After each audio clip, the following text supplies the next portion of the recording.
This may come as a shock to you, but I love fighting games and have my whole life. Well, most of my life. I wasn't really allowed to play video games till I was like 10. But oh, the fond memories of Street Fighter arcade machines, Smash Brothers with the homies, or playing Mortal Kombat on our busted old laptops through totally legal means. Do you yield? I do not. But of course, this is me we're talking about. I specialize in absolutely adoring something I completely fucking suck at. And hey, that reminds me of a certain other game. It was a dream of mine to see my favorite champions fight it out on the two-dimensional plane, and during the League of Legends 10-year anniversary, I got my wish. Project L was officially announced. I wish I had the recording of my reaction when this was announced because I lost my mind. At long last, a League of Legends fighting game. It's everything I could have wanted. I couldn't wait to play it. And wait, I did. It would be many months, many years until we'd hear even a peep of what the fellas over at Riot were cooking up. But in November of 2021, riding the wave of the arcane hype train comes a brand new trailer. A revamped art style, 2v2 assist-based combat, Echo as a playable character, rollback netcode. Ah yeah. It's all coming together. And of course, the promise that we would not be left in the dark any longer, that the game now had a solid direction and it was time to finalize the character roster. Now, for those uninformed, from a casual player's perspective, frame data, 50-hit combos, and an intricate competitive scene is all well and good, but what really matters at the end of the day is the characters. It's why guest characters are so prominent in fighting games. Alien in Mortal Kombat, Darth Vader in Soul Calibur, yes, that's real. Hell, that even some fighting games are based entirely around it being a crossover. My point is, a good roster is one of, if not the most important thing to a fighting game's success, and Project L will be no different. The champions that make up this roster will ultimately decide the overall interest and health of the game, and frankly, it was my biggest worry upon the initial reveal. In our first preview, we got Darius, Ahri, Jinx, and Katarina, with Echo revealed over 2 years later. Now, is this a problematic start? No, not at all, but you might notice something very similar with all these champions, that they are all very popular in League of Legends specifically. Well, these aren't bad picks by any means. They were worrying for the roster ahead, that there was a very high chance, just like we see with skins, there would be an insane amount of champion bias. Even if champions like Lux, Ezreal, or Kai'Sa realistically would be entirely out of place in a fighting game environment, they'd be put in the roster anyway because popular champion XD. Do notice though how I said were, because on August 1st, 2022, we got the reveal that changed everything. Illaoi was confirmed for Project L. Why is that insane? Because nobody plays this f***ing champion. Prior to Ruined King, she was a nobody, a relic of the golden season of League, lost to time for her kit was too niche for the common League player to comprehend. So why then? Why is Illaoi in Project L if she's this unpopular? It's simple, really. She's a perfect fit for a fighting game, and this is where my hope rose from the grave. With Illaoi, we now had a very decent shot. Project L's roster won't be filled with only popular champions, but instead the champions that deserve to be in a fighting game, and that's what I'm here to talk about today. I'm here to propose what I think is the most perfect starting roster Project L could possibly have. A perfect representation of what the League universe has to offer, pleasing existing League fans while being a great introduction to new players. But to decide the perfect roster, we need to set some ground rules. Rule number 1. For starters, we're putting our base roster at an incredibly generous 28 characters. Now that might not seem like a lot, as that's less than 1/6 of the entire League of Legends roster, but put this in perspective. Street Fighter V, while having an impressive 46 character roster today, started with only 16 playable characters. Multiverses, while adding a new character every 2 weeks, fucking psychopaths, also started with only 16 characters. And Killer Instinct, while at a great roster now, released with an enormous roster of 6. Not 16, 6. 28 by comparison is an incredibly generous base roster size for a fighting game these days, when I suspect the actual base roster won't even come close to, especially if Project L plans to adapt the free-to-play model like Multiverses has. Just don't do a new character every 2 weeks, that's ridiculous. Rule number 2. Champion variance and diversity is very important, so the goal of this roster is to be the best representation of Runeterra it possibly can be. So by that logic, we should that every region has at least one champion representing it, that a good number of Runeterran species and races are all represented, that there's a healthy balance of both popular and unpopular champions, and that the roster would allow for a wide selection of fighting game character archetypes. You gotta have some grapplers, rushdown, puppet fighters, joke characters, and fine, we'll put in a zoner too. Freaks. Rule number 3. And this one's more to appease my ADHD brain, but Project L is a tag team fighter. And while I like to avoid forced synergies, I do think it's really cool to add some encouraged pairings into the mix. You know, something like Jinx and Vi as the Zaunite sister duo. Speaking of Vi, she was never officially confirmed, was she? Well, I suppose we should start this roster off with roster choice number 1 is Vi, and do I really need to explain this one? In fact, I don't think I need to. She's basically already confirmed to be in the game. If you take a look at some of the older photos we have for Project L, specifically regarding the staff, you can see the back wall contains a painting of both Vi and Jinx, a painting very much in the style of the initial teaser posters we got for the game. Plus, there's literally no way she's not gonna be in the game, guys. Like, come on, she's insanely popular, especially after Arcane. Unique punching weapons, and well, she kind of already plays like a fighting game character, doesn't she? She's one of the few characters that feels so obvious she has to be there. But see, that's the sad part, so many Zaunite champions are perfect fits, Ionia too, but with a roster so small I had to cut it down to only a chosen few. We're already at 3 Zaunites with Jinx, Vi, and Echo. I couldn't possibly add more, except there's one more that has to be there. For those in the dark, the people working on Project L are the people of the studio Radiant Entertainment, a fighting game studio founded by Tom and Tony Cannon. You know, the founders of EVO. It's only the biggest fighting game tournament in the world. Radiant Entertainment would later go on to be purchased by Riot in 2016, midway through development of their own fighting game, Rising Thunder. I bring this up not only to point out how experienced the devs are, or how we knew Riot was working on a fighting game this whole time. No, I bring this up because Rising Thunder was an all-robot-based fighting game. So you know these guys are experienced at making robot-based characters for fighting games, so what better robot to put in Project L than the Crank himself? Exterminate. Grappler character? Check. Electricity based? Got you covered. No longer using the old ass, busted ass, big meaty claws having decade-old model he's been stuck with for so long? Give him the Wild Rift version, sitting emote and all. Plus, we've already seen what he can do outside of League via Project F. Is that game still happening? He's a bit of a goofy character, but sometimes you need that in fighting games, and he's a perfect fit for that in my books. And as I said, there are a ton of other perfect fits for Piltover and Zaun. Warwick, Camille, and Zac to name a few. I'm sure we'll get more in the future, but for now, I think Jinx, Echo, Vi, and Blitz are as much Zaun as we can get right now. Moving from Zaun up to the second most perfect pick populated place in Runeterra, Ionia. We already have Ahri helping to represent Vestaya and a potential Zoner archetype, but to be honest, if both Lee Sin and Set aren't in this game, then something went wrong internally. Back when Set first launched, a lot of people immediately assumed he was a guaranteed in for Project L. I mean, look at him, he's basically the definition of a fighting game champ. I was skeptical though, and that's because I thought it was too little too late. In a fighting game like Smash Bros, for example, the roster is often what's decided first. Smash Ultimate's whole pitch was its roster, but we did find out for Project L that this isn't the case. In fact, judging from several job offerings still up, it's very likely the roster has still yet to be decided. So for a shoo-in character like Set, I think his spot is guaranteed. Same goes for Lee Sin. This man's was designed to be in a fighting game environment. Hell, he already has intricate combos in League of Legends, so the developers would have tons to work with for a potential moveset. The only problem with adding both of these guys is that now, along with Blitz and Vi, that's 4 bruiser-style punchy characters in the game already, and with a roster so small, we need to balance things out. I never thought I'd say this as a Smash Bros enthusiast, but we're gonna need a sword fighter. And yeah, no shit, Yasuo's gonna be in this game. Now that I think about it, at least until the other Riot Forge games comes out, the main cast of the Ruined King has been in every single Runeterran-based game ever. Hell, set 6 of TFT was revolutionary, as it was the only set ever to not have Yasuo present in some way, shape, or form. And then there's Rammus, who's never been in a single set of TFT ever. Rammus is never going to be in TFT ever. But no duh, Yasuo's gonna be here. He's got the unique weapon, the marketability, the wind powers, and an already combo-heavy playstyle. He's just one of those champions who'd be more shocked to not see in the game rather than actually see him. Speaking of obvious, I think we got room for one more Ionian on this list, and this one's an almost no-brainer. Granted, it was a bit of a toss-up though. I could have gone with Akali, Irelia, Shen. Hell, if I really wanted to drown myself in personal bias, I could have gone with Ivern here. All of them excellent picks, but something came to my mind. One of the coolest parts about Ionia story-wise is its own internal conflict.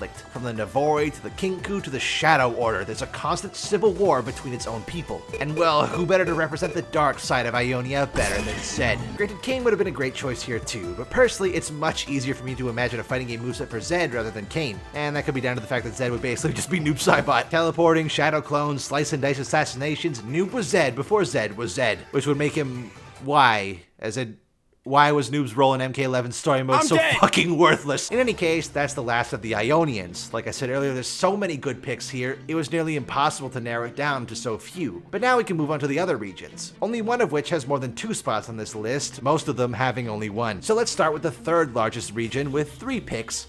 Noxus. Initially, my pick here would have 100% been Scion. However, we already have Darius, and when we're trying to have as diverse a roster as possible, 2 giant Noxian axe-wielding bruiser men seems a little bit redundant. So sorry, Scion, back to the pits of Hullbreaker meta where you belong. However, you know what isn't redundant? a badass, demon-controlling Noxian warlord. If any mage was gonna be in this game, Swain was the best pick in my opinion. A zoner? Hell no, Swain fights in the front lines. He's a battle mage. He can send out his ravens, electrocute you, maybe use his powers of vision to increase or decrease enemy players' cooldowns. I don't know, man. This pick feels too perfect to pass up. On the subject of too perfect to pass up, Samira. Now, hold on. I know what you're saying. Well, Nick, you said that Sion couldn't be included because he's too similar to Darius. So why is Samira fine when Katarina's in the game? Well, first off, you're a dum-dum for even thinking Katarina's half as cool as Samira. And secondly, we haven't seen Katarina since the first teaser 3 years ago. And with roster selection still up in the air, there's a good chance she might have been cut from the game altogether. It's a common practice that happens in fighting games sometimes. Rest in peace, chorus kids. In this instance, if Katarina's removal was to make room for Samira, I'm completely game. And if you're looking for inspiration moveset-wise, play Dante in Marvel vs. Capcom 3 for 5 seconds and it will all piece together. Moving on to the Freljord, we have several options. Ashe and Tryndamere are probably the most obvious ones as they're poster boys for the game. My counterpoint to their inclusion is they're fucking boring and I don't like them. But you know who everyone likes? Goddamn Braum, baby! One of, if not the most universally liked champions in all of League of Legends. I like to imagine for an end screen outro animation, he just gives you his hand, sits you down by the campfire with a cup of hot cocoa and some poros. He'd just be a really cool guy to fight with, as, and against. Not to mention, we could finally see Braum's real power. He's a protector, of course, but he's a strong guy. He's been relegated to a 0 damage dealing support for far too long. Originally, I was gonna have Udyr take the second Freljordian spot. One, because I like him a lot, obviously, and 2, because I wanted representation for the Freljordian demigods. But you can probably tell this video was initially concepted back in February because now we have modern Udyr. With all the Freljordian demigods' power at his disposal, who better to represent that aspect of Runeterra than Udyr? Plus, swapping between different stances has been a staple archetype of fighting games for decades. Vega in Street Fighter V, Nightwing in Injustice, the entirety of post-MK4 Midway Mortal Kombat. It offers up especially unique ways to play, and with Udyr having access to 5 known demigods, the possibilities are endless. Hey, maybe we'll actually get something based on the Seal Sister this time. Please. On to Demacia. Choosing a Demacian rep was a bit tough for the opposite reason Ionia and Zaun was. Where they had too many perfect picks, Demacia has barely any. Every option here feels like it would be too unwieldy or flat out boring. So for my money, the most interesting option here by far is probably Shyvana. Not only because she offers something totally different to the Demacian norm, but she would be our fire-based character, our dragon-based character, and potentially a transform install super-based character, going back and forth between human and dragon form depending on her power level. Not to mention this would be a great opportunity to give her the visual update she so desperately needs. Of course, if the only Demacian rep was a character so un-Demacian it hurt to comprehend, that wouldn't be very good representation. I'll still lock in Shyvana as a definite pick here, but if I had to choose a true Demacian to join the ranks, I'd honestly say Fiora. Another sword fighter alongside Yasuo for sure, but at least a very different kind of sword fighter. Another choice here would have been Garen, but like I said with Ashe and Trynd, he's fucking boring and I don't like him. Fiora would be fast and nimble, swift but graceful. The closest comparison I could think is someone like Kai from Guilty Gear. Lots of dashes, lots of slashes, lots of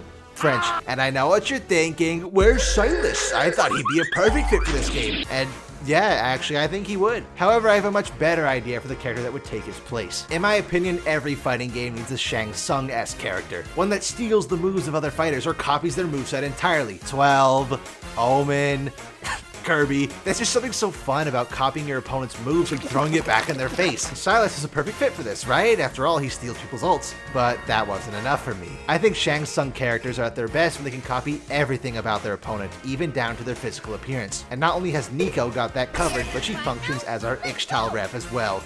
Remember Ixtal, guys? Right? Guys? Anyone? Anyone?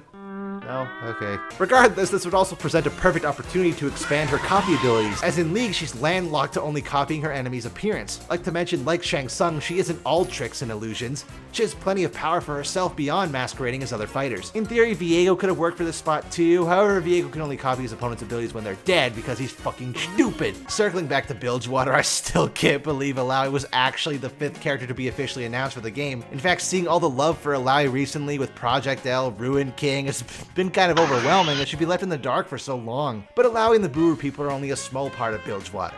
There's the sunny shores, the terrifying depths, and of course the legendary Bilgewater Harbor. And let's be honest, between all that Bilgewater has to offer, this is down to only 2 real options: Misfortune and Gangplank. And for my money, I kind of have to go with Gangplank here. Primarily because I think in most instances, ADC Champs would be a poor choice for Project L. Not to say having more range-based characters in fighting games is a bad thing, because everybody already knows it is. I mean, did you even play against Deadshot in Injustice 2? Or Injustice 2 in general?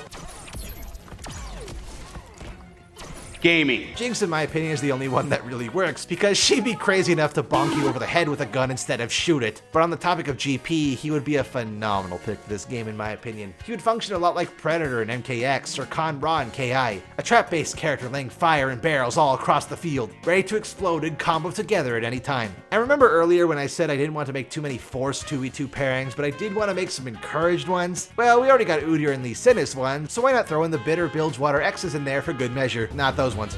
Now we're in the deep end. At this point, the remaining regions realistically only have room for 1 rep. It helps that they're smaller regions, but it doesn't make choosing the most favorable candidate any more difficult. For Targon, I narrowed it down to 2 possible options: Leona and Pantheon. And for my money, I'm Team Pantheon. And that could come from the fact that Pantheon is an inspiring soldier who fought through hell and back to protect himself and the people he loves, while Leona is a genocidal bigot. Jokes aside though, both have equal reasons for being the initial Targon rep for this game. And hey, I've always complained about Leona's design being so boring in comparison to her Solari followers, so maybe this will be the game that finally brings her outfit up to date. But I do want you to imagine something for me.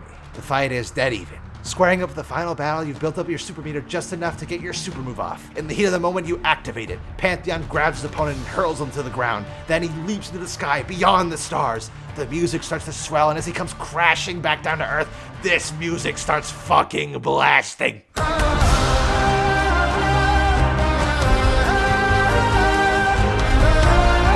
Tell me Pantheon shouldn't be in the game for that alone. Next up is Shurima, and realistically my pick here should have been one of the Ascended, as they represent the region the best. However, like Legends of Runeterra, I think this game should be mindful of champion size. Azir is the only one I feel like could be translated Project L smoothly, but even then it might not be the best option. I mean, we've seen how buggy he was in League. The best option in my opinion is none of the Ascended, it's Talia. I always think back to how cool Toph was in Avatar, or for a fighting game perspective, how cool Tremor was in MKX. Something about earthbending is just such a visually powerful and interesting concept. And hey, that's another easy pairing. Yasuo and Talia, Wind and Stone, teacher and student. Plus, Talia is over 20 now, so I'd love to see how Talia and Yasuo would interact with each other again post-character arcs. Just, get Talia's actual voice actor back, please.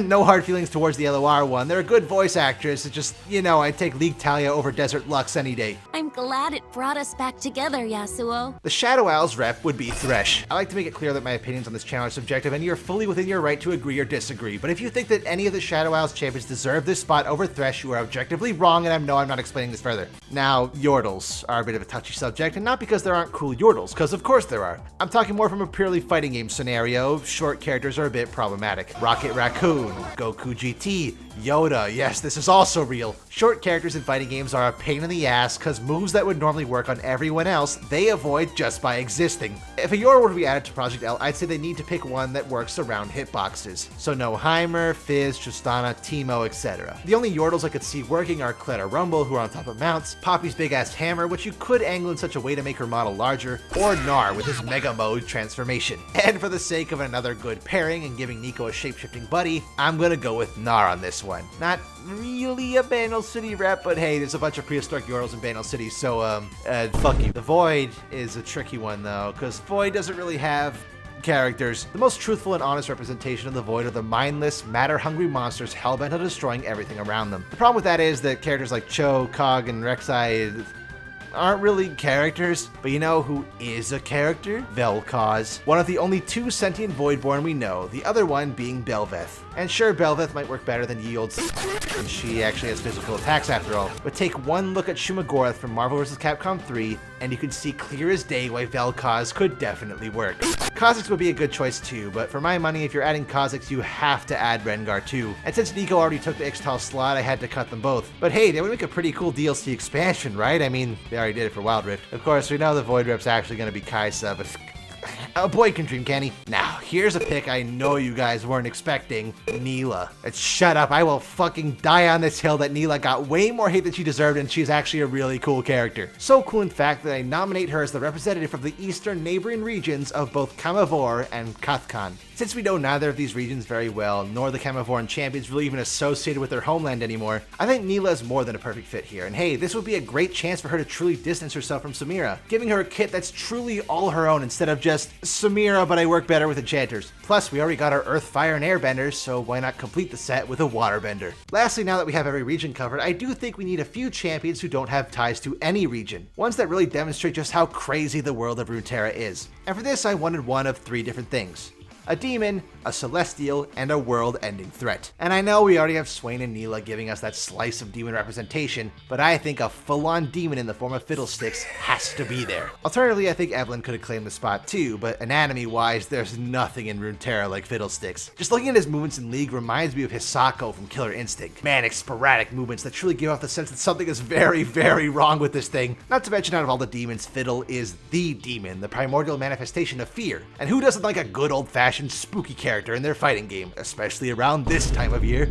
As for Celestial, every fighting game has to have a troll character. And while you could argue Gnar could fulfill this role, I'm talking more about the full-on Dan level, useless, unorthodox, pain in the ass, goofy as can be troll character. Yeah, sure, Trundle, that's the easy one. Here, I'm talking about Bard, cause like, what the fuck would he even do? Throw meeps at you? Open portals to other dimensions? Freeze himself in place? Call Meduli for assistance? The possibilities for wacky, insane shenanigans are endless, and that's why he would be the perfect troll character. And finally, we're at the end. Every fighting game needs a big bad final boss. And while someone like Bel'Veth, Viego, or Aatrox would be good picks, I think this spot had to go to Mordekaiser, the penultimate big bad of Runeterra, the evil the entire world had to band together and fight, even then struggling to take him down. If Project L somehow managed to squeeze out a cinematic story mode, I betcha Mord would make an excellent antagonist, working from the sidelines until he finally awakens at the end and you as the player have to take him down once and for all. And while we do already have big boy characters like Blitz and Braum already, I think Mord would take the cake for the big boy of the game. The slow-moving, tanky, super armored to holy hell unstoppable juggernaut dishing out insane damage if you so much as slip up once. Thinking about Mord in a fighting game scenario just makes me hype, and personally I think that's the best thing a fighting game can do. Well,